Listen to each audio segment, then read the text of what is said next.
Arquímedes, oriundo de Siracusa, en Sicilia.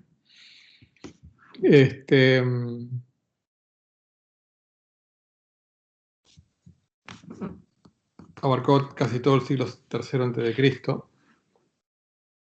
Realmente de su vida a nivel personal sabemos poco y nada, pero afortunadamente nos llegó bastante buena parte de las obras que escribió, ¿no? Acá puse un cuadro, pero bueno, un cuadro según cómo lo imaginas, cómo lo imaginó un artista del siglo XVII, ¿no?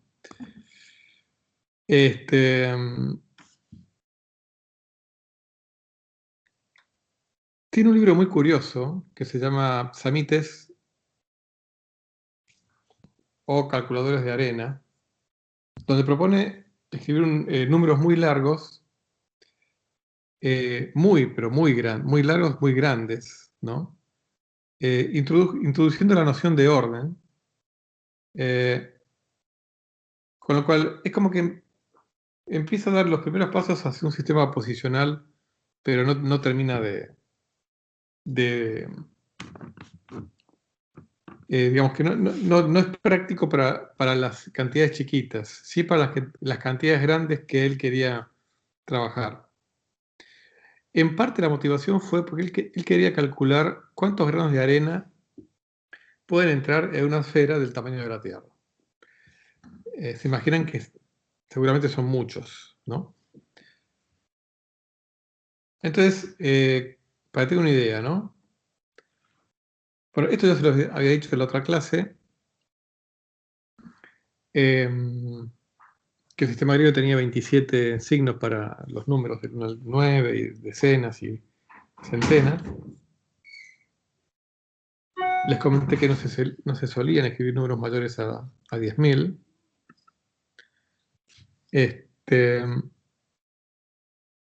Lo que hizo Arquímedes fue lo siguiente: introducir alguna notación para ir más allá del número 10.000.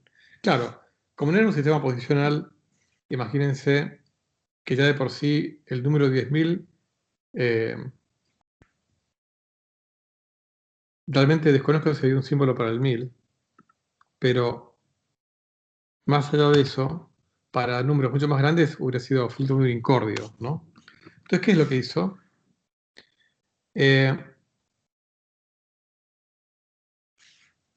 La miríada se llamaba 10.000, ¿no? La miríada. Él introdujo el concepto de números de primer orden, que son los números que se pueden escribir, digamos, del 1 hasta una miríada de miríadas, o sea, 10.000 veces 10.000. 10.000 veces 10.000 es 100 millones, ¿no? O sea, 10 a la 8 en notación científica. Entonces, esos serían los números de primer orden, del 1 hasta 100 millones. Después él propuso tomar a la unidad de esta 100 millones como la unidad de segundo orden y a sus múltiplos números de segundo orden. Entonces, una unidad, 2 unidades, 100 unidades, donde la unidad son 100 millones.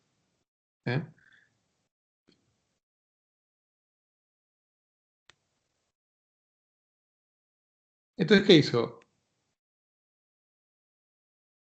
Cuando llegó a tantas veces esta unidad, o sea, 10 a la 8, 100 millones de veces la unidad 100 millones, o sea, 10 a la 8 por 10 a la 8, 10 a la 16. O sea, 100 millones de veces 100 millones me da este número que en lenguaje hispanoamericano corresponde a 10.000 billones. Acuérdense que en nuestro lenguaje un billón denota 1 millón de millones, no 1.000 millones como en el mundo anglosajón, por más que estemos muy influidos por esa forma de hablar, sobre todo en economía. Pero en realidad para nosotros un billón es 1 millón de millones. Esto es 10.000 billones. Y esta unidad, Arquímedes la consideró y la llamó unidad de tercer orden, y a sus múltiplos números de tercer orden. O sea, realmente es increíble, de nuevo, ¿no?, que en el siglo III a.C. alguien haya manejado este tipo de números, ¿no? no conozco de primera mano digamos, la notación que usó, pero él después siguió más allá y concibió cómo sería un número de miriadésimo orden, o sea, así como hay primer orden, segundo orden, tercer orden, cuarto orden, quinto, sexto, séptimo, miriadésimo orden sería repetir esta operación 10.000 veces. O sea, perdón, 100 millones de veces. O sea, repetir esto 100 millones de veces equivale desde nuestra notación actual, ¿no?, a multiplicar 10 a la 8, 10 a la 8 veces. En nuestra notación sería hacer 10 a la 8 elevado a la 10 a la 8, ¿no? Que sabemos que es un número, es un 1 seguido de 8 por 10 a la 8 ceros. O sea, un número seguido de 800 millones de ceros. Hasta ahí llegó Arquímedes, manejar números con 800 millones de ceros. Incluso fue más allá todavía, pero bueno, vamos para acá, ¿no? Esto se los cuento como para que tengan una idea hasta dónde llegó la mente de este hombre, ¿no? O sea, concebir números con 100 millones de ceros. Entonces, bueno, él estimó, no sé bien cómo lo hizo, pero estimó que el universo de Aristarco, al cual no necesariamente él adhería, pero bueno, el universo al cual tendría que estar las estrellas, o sea, del tamaño que tenía que tener el universo para incluir las estrellas, a la distancia que tenían que estar para que el universo heliocéntrico de Aristarco fuera viable, ¿no? Estimó que el universo de Aristarco tenía un diámetro de 10 a la 14 estadios. Acuérdense que un estadio tenía que ver con el orden de unos 100 metros, para redondear. O sea que estamos hablando acá de 10 a la 16, 10 a la 13 kilómetros. O sea, eh, es curioso esto, ¿eh? Es muy curioso porque 10 a la 13 kilómetros son 10 billones de kilómetros. Eh, y saben que la estrella más cercana está a 40 billones de kilómetros. O sea, Alfa Centauro, hoy en día sabemos que está a 40 billones de kilómetros. Arquímedes dedujo que el universo de Aristarco tenía que estar, digamos, tenía que tener un tamaño del orden de 10 billones de kilómetros. O sea, de lo que hoy es más o menos equivale a un año luz. ¿eh? Este, es curioso. Eh, o sea, estamos hablando de que es el orden de magnitud real al cual está la estrella más cercana, que hoy sabemos que está, ¿no? Es muy curioso. Bueno, y les cuento que estimó el número de grados de arena que entran en el universo ese, no en la Tierra, obviamente en la Tierra nuestro planeta es mucho menor, pero en el universo de Aristarco podían entrar 10 a la 63 grados de arena. O sea, un 1 seguido de 63 ceros. Les cuento como curiosidad que la estimación de cuántas partículas elementales hay en el universo observable, o sea, en todo el universo al cual tenemos acceso observacional, considerando que el universo tiene 13.800 millones de años y no podemos ver objetos cuya luz tarde en viajar hasta nosotros más de 13.800 millones de años. El número de partículas elementales que entran en el universo observable se estima que es de unos 10 a la 80, 10 a la 82. O sea que el número de granos de arena que estimó Arquímedes entran en el universo de Aristarco es comparable, no en orden de magnitud, porque son 20 órdenes de magnitud menos, que el número de partículas elementales que hoy en día se estima que hay en el universo observable, ¿no? Lo cual, aparte, está bien, porque digamos, en un grano de arena seguramente entran muchas partículas elementales. O sea que, bueno, está muy bien esto. Les cuento que también demostró Arquímedes la ley de los exponentes, esto que ustedes han estudiado en matemáticas secundario, que dice que 10 a la A por 10 a la B es igual a 10 a la A más B. Eso lo demostró Arquímedes. Eso es lo que uno usa todos los días en ciencia, pero bueno, esto lo demostró Arquímedes. Realmente un genio de la matemática.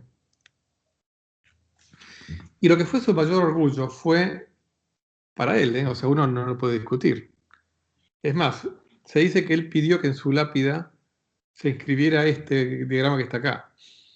En otro libro que escribió, que se llamaba Sobre la esfera y el cilindro, descubrió cuál es la relación entre la superficie y el volumen de una esfera y el cilindro, ¿no?, que él la circunscribe. O sea, esto sería el cilindro más chico que puede contener una dada esfera. Bueno, es un cilindro tal que los costados y las tapas rocen, ¿no?, tangencialmente, digamos, los polos de esta esfera y acá estos puntos de la esfera, ¿no? Esto lo sabemos por Cicerón, que yo les comenté que es un sabio romano del siglo I antes de Cristo.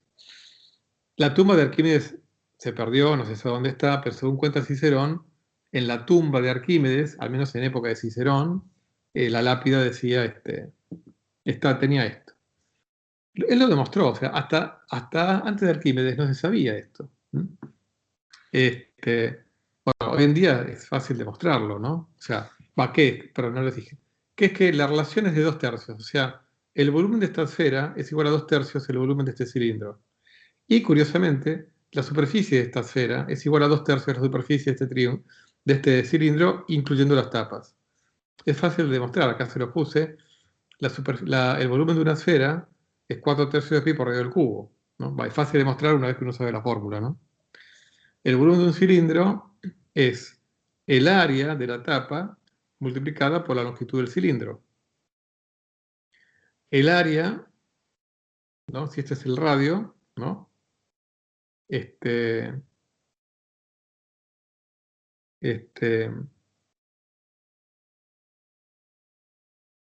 pi por radio del cuadrado es el área de la tapa. Si la multiplico por la longitud, que es 2 por r, ¿no?, esto me da el volumen del cilindro.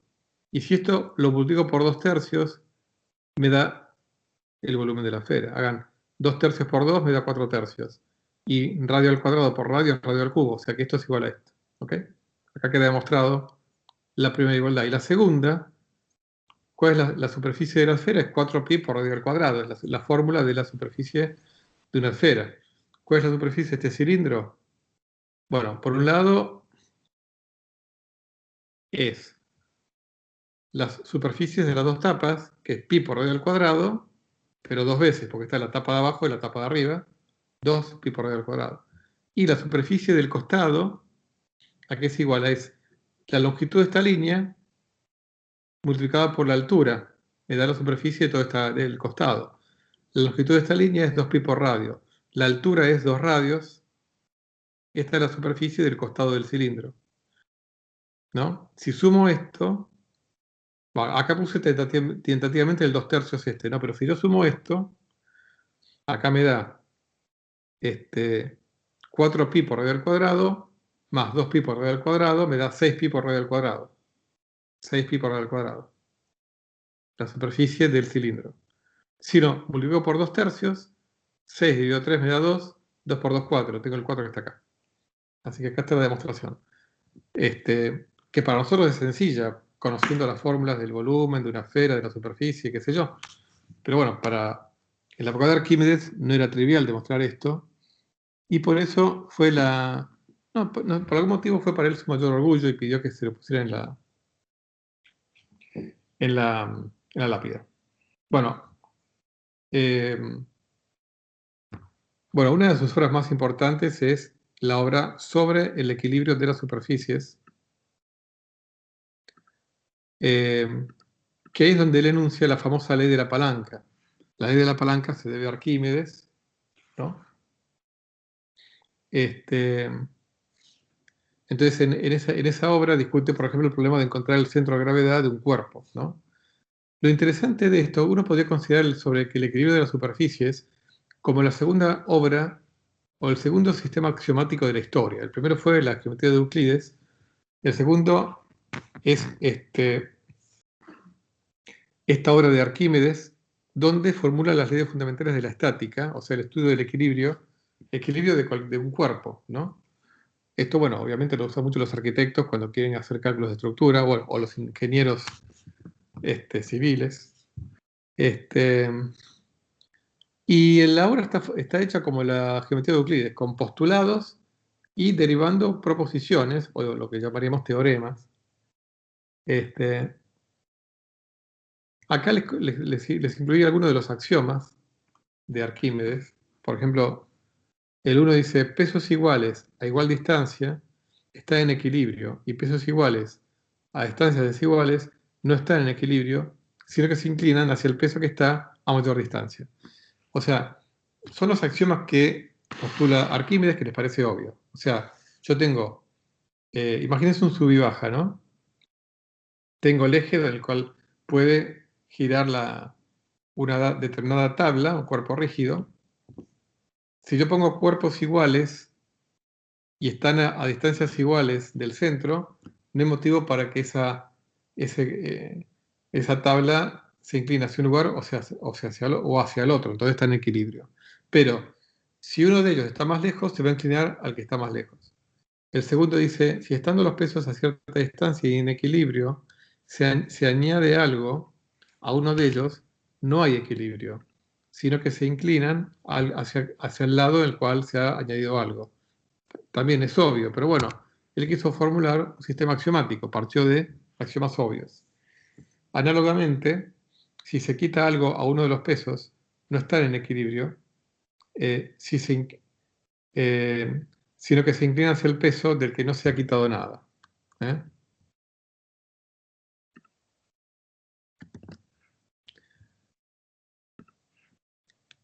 Y así otros, ¿no? Si figuras planas iguales y similares coinciden, cuando se superponen una a otra, su centro de gravedad también coincide. Acá habla de centros de gravedad.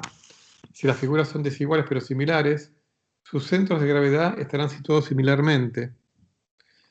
Entiendo por puntos situados similarmente en relación con figuras similares, puntos tales que si se trazan líneas a su través a los ángulos iguales, los ángulos iguales.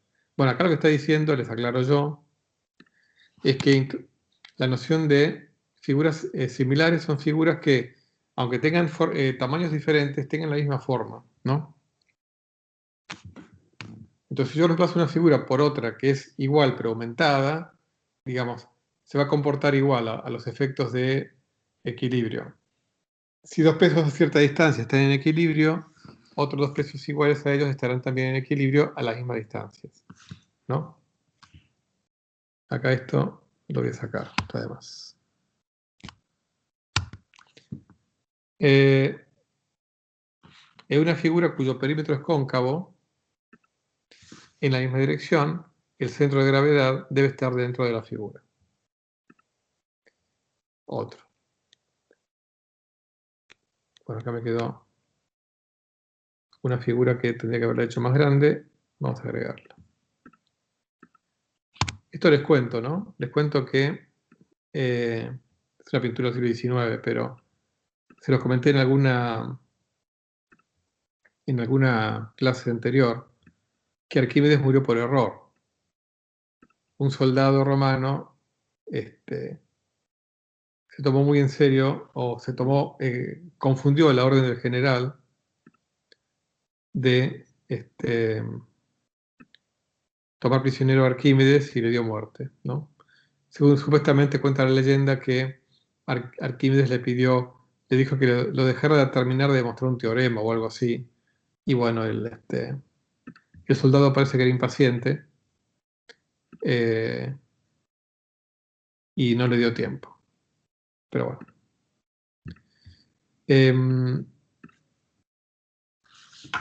Bueno, a partir de ahí empieza a deducir teoremas, entre comillas. Por ejemplo, pesos que se equilibran a igual distancia son iguales. Pesos desiguales a igual distancia no se equilibrarán, sino que se inclinarán hacia el peso mayor. Son teoremas inmediatos de los axiomas, ¿no? Pesos desiguales a distancias desiguales se equilibrarán cuando el peso mayor esté a menor distancia.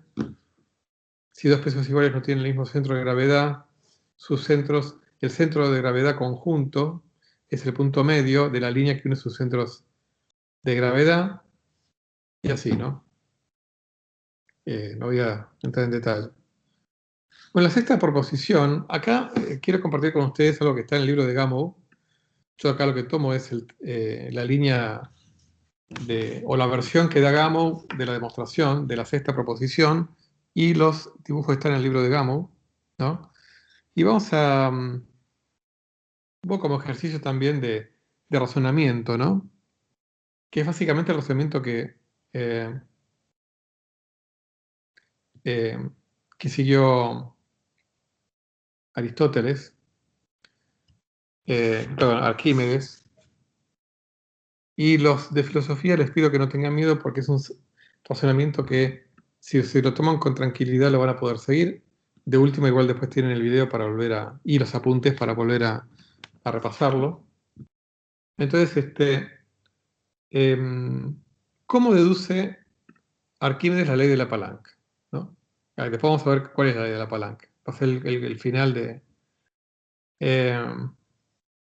entonces, acá lo que tenemos son dos pesos A y B que son conmensurables. O sea, como yo les comenté en alguna clase, ambos se pueden escribir como un número entero de veces alguna unidad en común. Estos son dos números naturales, y C es como un pesito, es una unidad en común que tienen estos dos pesos. Por eso se dice que son conmensurables, ¿no? Entonces, pueden ser pesos macroscópicos, pero bueno, centro de gravedad también equivale a la noción de ¿en dónde puedo suponer que este peso lo puedo suponer en un punto, ¿no? A los efectos prácticos, o sea, sin que me cambie nada. Es un poquito una definición intuitiva del centro de gravedad. Entonces, el punto alfa sería el centro de gravedad del peso A, el punto beta, el centro de gravedad del peso B. ¿No? Muy bien. Entonces, esta figura la voy a repetir en la siguiente transparencia como para seguir. Entonces, él define el punto gamma, que está acá, de forma tal que el cociente de los P de A sobre B sea igual a beta gamma, esta distancia, o sea, el beta gamma sería la distancia desde el punto beta hasta el punto gamma, dividido la distancia desde el punto gamma hasta el punto alfa. Tac, tac. O sea que eh, este peso dividido este peso dividido este es igual a esta distancia dividida esta distancia. Así define el punto gamma. Entonces, la proposición que Arquímedes quiere demostrar dice que el centro de gravedad de los dos pesos tomados en conjunto es gamma, lo cual equivale a decir que si yo acá pongo un eje o un pivote, y esta es una palanca imaginaria, con extremos aquí y acá, la palanca va a estar en equilibrio, no se va a inclinar ni para aquí ni para acá. O sea que si este es más pesado, si yo pongo el eje aquí, perdón, este es más liviano, pongo el eje aquí, acá la distancia es mayor por el gráfico, ¿no? Que acá. Entonces, esta mayor distancia va a compensar el hecho de que este sea menos pesado, y va a quedar en equilibrio, ¿no? Muy bien. Como A y B son conmensurables, estas distancias también son conmensurables, porque por su definición, como esta división es un número racional, A sobre B sería n sobre m, porque C y C se cancelan. A sobre B es n sobre m. Estas distancias es n sobre m, o sea que son conmensurables. Como son conmensurables, estas distancias tienen una medida en común que Gamow la llama, o Arquímedes la llama mu sigma. Es la medida común de estas dos distancias, ¿no?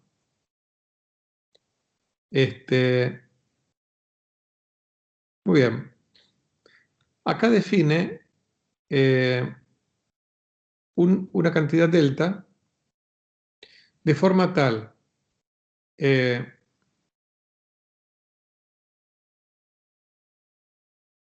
que, bueno, acá lo que hace es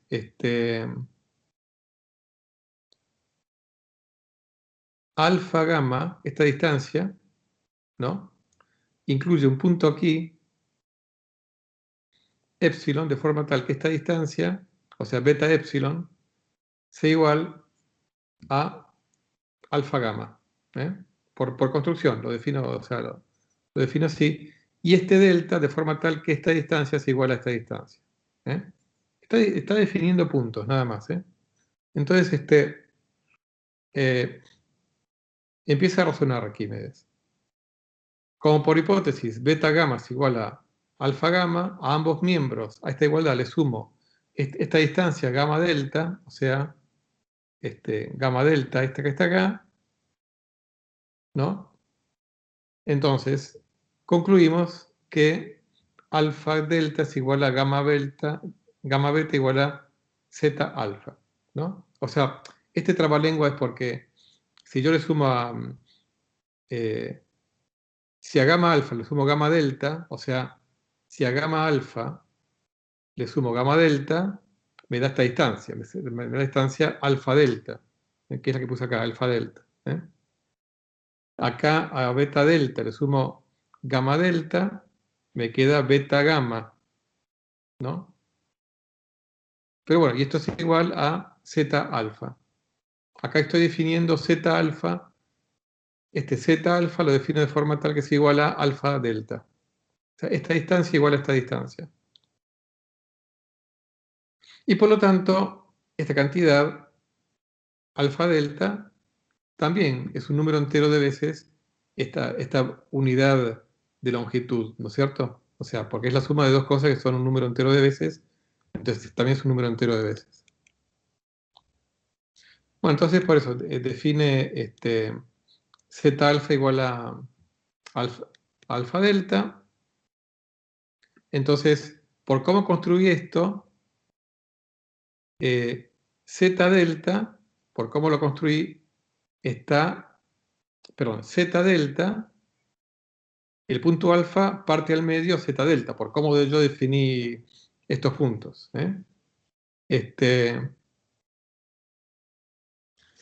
O sea, está a mitad de camino. Pero acá, me faltó poner acá de...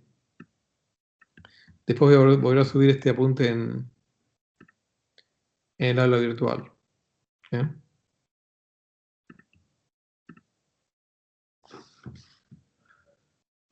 Bueno, lo mismo ocurre acá. Eh, en beta, o sea, delta epsilon, beta es el punto medio, por cómo construí eso. Así que tanto z delta como delta epsilon también tiene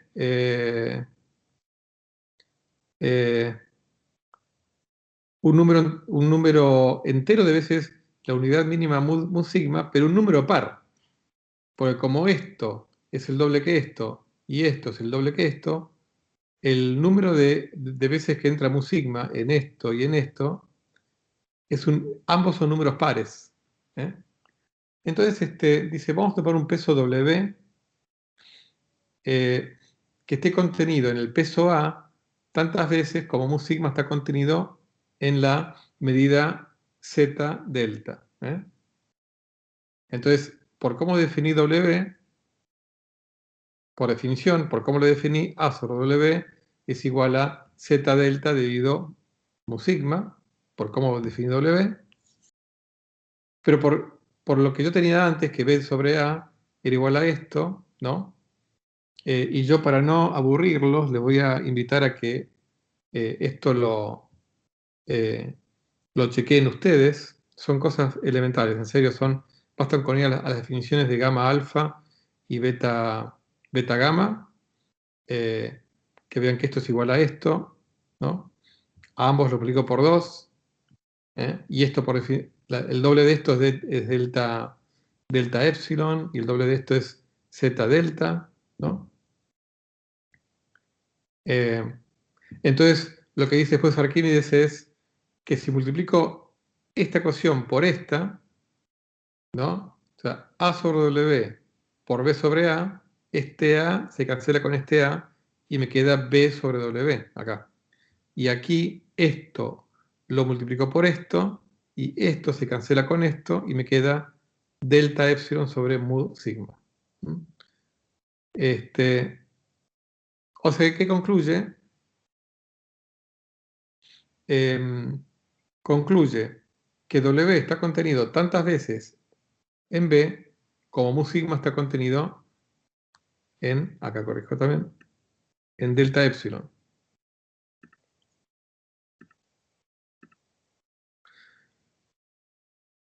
O sea, todo esto lo hace ¿para qué? Para decir que W es una medida común tanto del peso A como del peso B.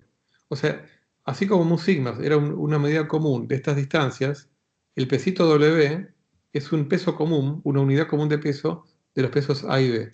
¿eh? Entonces, ¿qué es lo que hace? Divide Z delta, ¿no? En un montón de partecitas de longitud mu sigma y reemplaza este, ¿no? Por pesitos W. Y lo mismo acá, delta epsilon, B, el peso B, lo reemplaza por un montón de pesitos distribuidos uniformemente entre delta epsilon. Como son todos iguales, el centro de gravedad de todo esto está en beta y equivale al peso B, porque la suma de todos estos es la de B. Y aquí lo mismo, la suma de todos estos pesitos es el peso A y que equivale a estar en el punto alfa, ¿no? ¿Qué es lo que está diciendo acá? Las partes de A serán por ende iguales en número a las de z delta y las de B igual a las de delta epsilon, ¿no? Entonces, acá lo que está diciendo es poner aquí, ¿no? En cada una de estas medidas, en el punto medio de cada medida, de cada mu sigma, acá hay mu sigma, mu sigma, mu sigma, mu sigma, son todas longitudes iguales, pongo un pesito igual a W. Acá está diciendo lo que yo les acabo de decir, o sea, equivale a decir que el centro de gravedad de todo esto está acá, ¿no? Con lo cual, este sistema es equivalente a este, dice Arquímedes. Este sistema es equivalente a este, porque esta parte es equivalente a esta, y esta parte es equivalente a esta. Pero ¿qué pasa? Si yo miro acá, veo que el número de pesitos W que hay de este lado es igual al número de pesitos W que hay de este lado. Con lo cual, esto está en equilibrio. ¿eh? Y como esto es equivalente a esto está en equilibrio en el punto gamma. O sea, esto es lo que estoy diciendo acá, lo que acá, digamos, escribió Arquímedes, digamos, digamos que traducido libremente por Gamow, o simplificado por Gamow, pero es lo que está escrito aquí. ¿Mm? Con lo cual Arquímedes demuestra que como esto evidentemente está equilibrado, y esto es equivalente a esto está equilibrado en el punto gamma, ¿no? ¿Eh? Y esa es la demostración. Yo sé que no es fácil de seguir, pero bueno, queda el video grabado, quedan los apuntes, y lo incluí no porque este sea un curso ni de estática, ni de estática axiomática, ni de nada de eso, pero creo que es interesante ver ya el grado de razonamiento que tenía, bueno, uno de los, si no el más grande, uno de los dos o tres más grandes matemáticos del siglo III antes de Cristo. Como verán, tiene un grado de sofisticación importante. Y ni que hablar, que les cuento esto, nada más que les cuento, que después en otro teorema demuestra esto mismo, pero para cuando las distancias no son conmensurables. Así que, sinceramente, no he visto esa demostración, porque no he leído de primera mano el libro de Arquímedes, pero realmente me despierta mucho la curiosidad de cómo lo habrá hecho. Bueno, acá voy a hacer una cosa para no confundir. Esta la borro. Ahí está.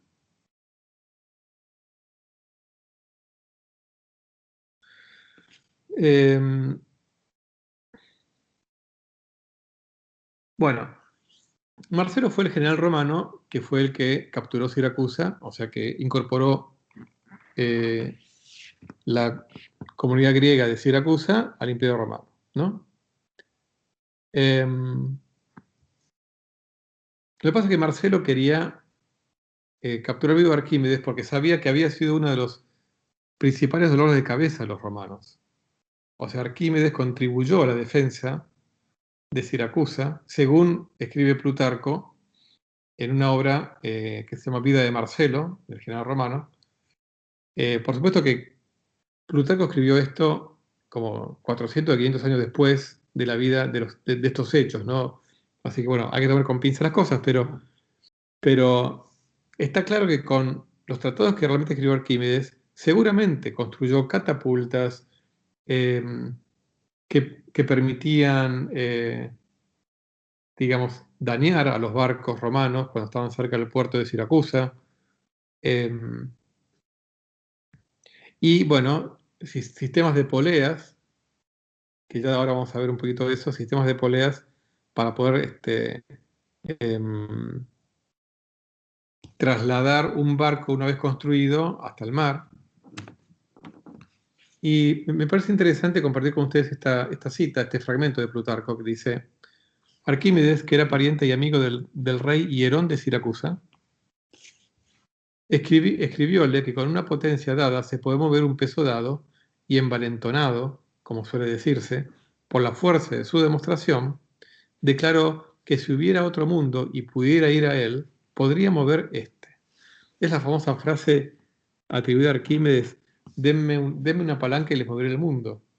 Y sí, si tengo una palanca que tenga, qué sé yo, 10.000 kilómetros de brazo, ¿no? De un lado esté apoyado el planeta Tierra y de otro lado esté yo, el planeta Tierra que esté, por ejemplo, a un centímetro del eje de la palanca y yo esté a 10.000 kilómetros, bueno, por ahí lo puedo levantar un poco, ejerciendo una fuerza de pocos kilos. Obviamente eso sin tener en cuenta cómo hacer para construir una palanca de 10.000 kilómetros de lado, bueno, y que no se rompa. Bueno, Arquímedes, bueno, en el lado, declaró que si hubiera otro mundo, bueno, podría mover ese. Hierón quedó asombrado y le pidió que pusiera en práctica su proposición y le mostrara algún gran peso movido por una ligera fuerza. Arquímedes entonces escogió un mercante de 3 palos de la flota real, que fue arrastrado a tierra gracias al esfuerzo de muchos hombres y después de poner a bordo a muchos pasajeros y a la carga acostumbrada, se sentó a cierta distancia y sin gran esfuerzo, sino poniendo tranquilamente en movimiento con su mano un sistema de poleas compuestas. Lo arrastró hacia él tan suavemente como si estuviera deslizándose en el agua. Bueno, se imaginan que, no sé si habrá sido verdad esto, para que lo haga un solo ser humano, ¿no? Arrastrar un barco semejante de 3 palos hasta el agua sería una polea muy, muy compuesta, ¿no? Pero bueno, evidentemente algo habrá hecho Arquímedes para ganarse semejante fama, y en eso vamos a dedicar los últimos minutos, porque la idea de la palanca de Arquímedes, ¿no? La que vimos recién en su tratado, eh, permite introducir, aunque, digamos, no lo haya hecho, no es que Arquímedes demostró el teorema trabajo-energía, por ejemplo, que eso es una cosa para lo cual faltaban casi 2000 años, pero sí está claro que abre las puertas para introducir el concepto de trabajo realizado por una fuerza, que es algo que estudian tanto los ingenieros como los físicos en Física 1, que tiene que ver con el producto de la fuerza por el desplazamiento del punto en el que se aplica la fuerza, ¿no? Fíjense que cuando una palanca está en equilibrio, ¿no? Y yo, por ejemplo, la bajo de un lado para levantar un peso que está del otro lado, el producto de mi fuerza por el desplazamiento del extremo en el cual yo estoy aplicando mi fuerza es igual al producto del peso del otro lado por el desplazamiento. Pero como digamos, si la tabla no se dobla, el ángulo que baja de un lado de la palanca es igual al ángulo que sube del otro, Entonces, el desplazamiento es igual al ángulo por la longitud del brazo, ¿no? Entonces, por ejemplo, si yo hago una fuerza de 1 kilo para levantar una fuerza de 2 kilos que hay del otro lado, lo puedo hacer porque el brazo de este lado es el doble de largo que el brazo del otro. Entonces yo levanto 2 kilos haciendo una fuerza de 1 kilo a costa de, por ejemplo, bajo 10 centímetros y mi mano y levanto 5 centímetros el peso del otro lado. De forma tal que 2 kilos por 5 centímetros es igual a 1 kilo por 10 centímetros, ¿no? Bueno, esto mismo se puede aplicar a una polea, que es una cosa que inventó Arquímedes. No sé si la inventó, quizá haya sido inventada antes, pero sí Arquímedes la entendió. Entendió sus principios y pudo fabricar poleas muy complejas que nunca nadie antes había fabricado. Y acá está un ejemplo, ¿no? Que Arquímedes seguramente, si le queremos a Plutarco, tuvo que diseñar poleas de un grado de complejidad como la figura 4 o más, ¿no? Yo lo que voy a hacer, acá está el texto, ¿no? Yo lo que voy a hacer es explicárselo, después ustedes pueden leer el texto. Fíjense, si yo acá quiero levantar este peso con esta polea simple, evidentemente esta es una cuerda que no se estira ni se comprime, es una cuerda inelástica. Yo tengo que hacer tanta fuerza aquí como peso tengo que levantar. Si yo en cambio me fabrico esta polea compuesta, ¿no?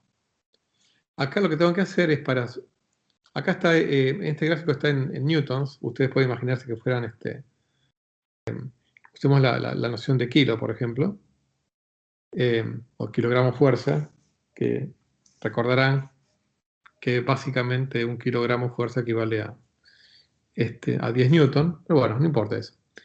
La N denota newton, que es una unidad de fuerza. Aquí, si yo tiro de esta cuerda 10 centímetros, este peso no sube 10 centímetros, sube 5. ¿Por qué? Porque aquí se estiró 10 centímetros, pero de este lado hubo que subir este tramo de la cuerda y este tramo. Entonces, cada tramito subió 5 centímetros, de forma tal que este tramo recorrió 10 centímetros. Entonces, ¿qué logro con esto? Ejercer una fuerza igual a la mitad del peso de este peso me alcanza para levantarlo. Entonces, 50 newtons por 10 centímetros, o acá pongamos 50 newtons por 20 centímetros, es igual a 100 newtons por 10 centímetros. No lo levanto tanta distancia como yo recorro, pero me posibilita levantar pesos que quizás yo no podría levantarlos si tuviera esta polea. Y aquí es más complicado. Tengo 3 poleas, pero me permite, ejerciendo una fuerza igual a 1/3 de este peso, levantarlo. Y acá vamos a describir por último esta polea, que es cuádruple. Ejerce una fuerza que es 1/4 de este peso, o sea, 25 newtons para levantar un peso de 100 newtons. ¿Por qué? Y cuando yo recorro, por ejemplo, 40 centímetros, aquí tengo que eh, cambiar 4 tramos de soga, que es la misma soga. O sea, acá una cosa que no aclaré, obviamente esta es la misma soga, que si no es elástica, avanzó 40 centímetros, de este lado también, pero estos 40 centímetros de este lado están repartidos en 10 acá, 10 acá, 10 acá y 10 acá, ¿no? Entonces, puedo levantar 100 newtons ejerciendo una fuerza de 25, obviamente, tiro 40 centímetros y aquí levanté 10 centímetros. Todo esto lo descubrió o lo sistematizó Arquímedes. Por eso es que dice Plutarco que Arquímedes llegó incluso a empujar un barco con su solo brazo, ¿no? Y por último, eh, el gran descubrimiento de Arquímedes, que le valió la anécdota del famoso Eureka, Eureka, que en griego significa lo encontré, lo hallé, lo descubrí, ¿no? Marco Vitruvio Polión, que vamos a volver a hablar en la unidad 4, escribió una obra muy importante, fue un romano, ¿no? Un arquitecto romano, que se llamaba De Arquitectura, ¿no? En el libro 9, capítulo 3, habla de Arquímedes. Y dice que en el caso de Arquímedes, aunque hizo muchos maravillosos descubrimientos de todo género, sin embargo, de todos, el siguiente que vamos a relatar parece haber sido el resultado de una ilimitada ingeniosidad. Hierón, ¿no? El rey de la anterior anécdota, después de conquistar el poder real en Siracusa, resolvió, como consecuencia de su feliz proeza, colocar en cierto templo una corona de oro que había prometido a los dioses inmortales. Contrató el trabajo a un precio fijo y pesó una exacta cantidad de oro que dio al contratista. Pobre contratista, la verdad es que nunca supe qué le pasó, pero ahora van a ver por qué digo pobre contratista. En la fecha acordada, entregó con satisfacción del rey una pieza de orfebrería exquisitamente terminada, y se vio que el peso de la corona correspondía exactamente al del oro entregado. Pero más adelante, algún buchón, vaya a saber quién, se formuló la acusación de que se había sustraído oro y se había añadido un peso equivalente de plata en la manufactura de la corona. Algún buchón o alguien muy fiel al rey, ¿no es cierto? Hierón, ofendido por haber sido engañado y no sabiendo cómo probar el robo, bueno, acá estoy descubriendo unas cuantas, requirió a Arquímedes para que estudiara el asunto. Arquímedes, preocupado siempre por el caso, fue un día al baño y al meterse en la bañera, se ve que estaba la bañera casi llenando el agua, llenando la bañera, observó que cuanto más se sumía a su cuerpo, tanto más agua rebosaba de la bañera. Como esto indicaba la manera de resolver el caso en cuestión, sin demorarse un momento y transportado de alegría, saltó fuera de la bañera y corrió por la casa desnudo, gritando a grandes voces que había encontrado lo que estaba buscando, mientras gritaba repetidamente en griego, Eureka, Eureka. Esta anécdota es muy famosa, ¿no? La de Arquímedes caminando desnudo por todos lados, gritando Eureka, Eureka. Entonces sigue, ¿no? Considerando esto como el comienzo de su descubrimiento, estamos hablando de Vitruvio, ¿no? En la relación de Vitruvio. Se dice que hizo dos masas del mismo peso que la corona, una de oro y la otra de plata. Después llenó una gran vasija hasta el mismo borde e introdujo la masa de plata. El agua que rebasó era igual en volumen al de la plata introducida en la vasija. O sea, primero, ¿qué descubrió Arquímedes? Diríamos nosotros. Y la incomprensibilidad del agua. El agua no admite, digamos, si se sumerge un cuerpo en un recipiente que está justo en el borde de la vasija, se va a rebalsar tanta agua como volumen tiene ese cuerpo. Ni más ni menos. Entonces, esto hoy lo atribuimos a que realmente el agua es incompresible, realmente es casi incompresible, o sea, la incompresibilidad del agua es casi infinita, digamos. Si yo meto un cuerpo, va a rebalsar agua tanta como el volumen del cuerpo que metí. De eso se dio cuenta Arquímedes. Entonces, si yo pongo una vasija dentro de otra vasija que tiene algún tipo de medida milimetrada, digamos, voy a poder medir volúmenes sin tener que andar calculando cosas raras. O sea, yo puedo